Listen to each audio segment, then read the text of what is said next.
jump through drills. Peace family, it is Christina, and today we are going to work on a couple of drills to help with those jump throughs. So grab a couple of blocks and let's go.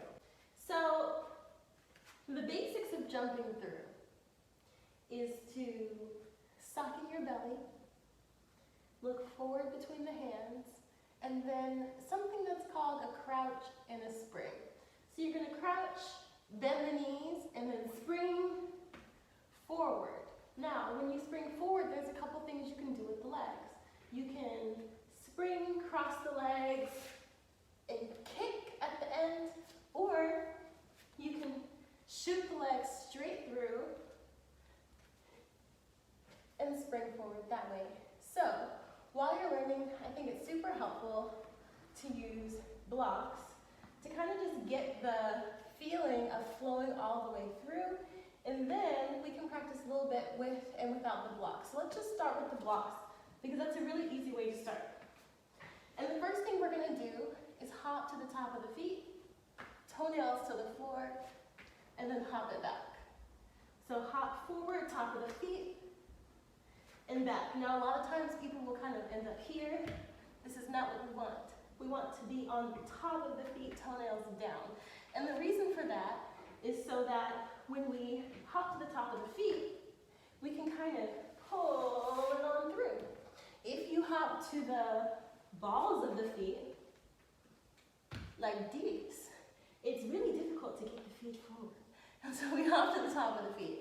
Now, that's one way to do it. Now, once you've gotten kind of used to that, maybe the blocks will help you have enough space to hop the legs straight through and kind of swing.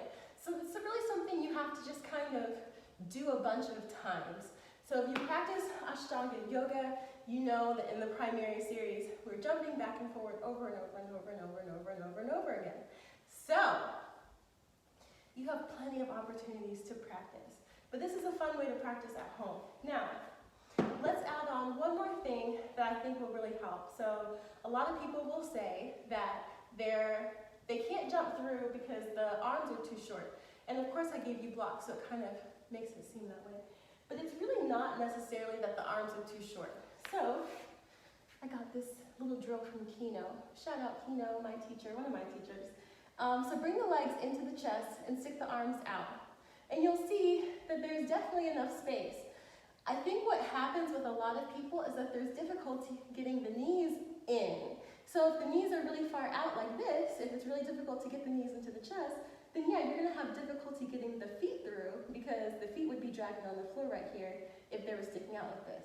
So the thing that we're going to work on just for a few moments is simply crossing the feet up off the floor. They're not touching the floor. So really crossing the feet and pulling the legs into the chest as much as you can. Like I'm really pulling my knees directly touching my chest.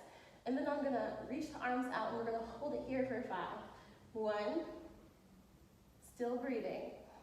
2, try to get the knees to touch the chest. 3, 4, it's kind of like Navasana, but like, I don't know. And 5, and then we're going to release. So now let's try it one more time and really try that tuck position while we jump. So let's try the cross-legged jump. So we're going to try to cross the feet, toenails down, but this time we're going to pull all the way through. So we're going to cross the feet, tuck it in, and then jump through. As always, I love you guys. Happy yogaing. Thank you for watching. Make sure to like and subscribe.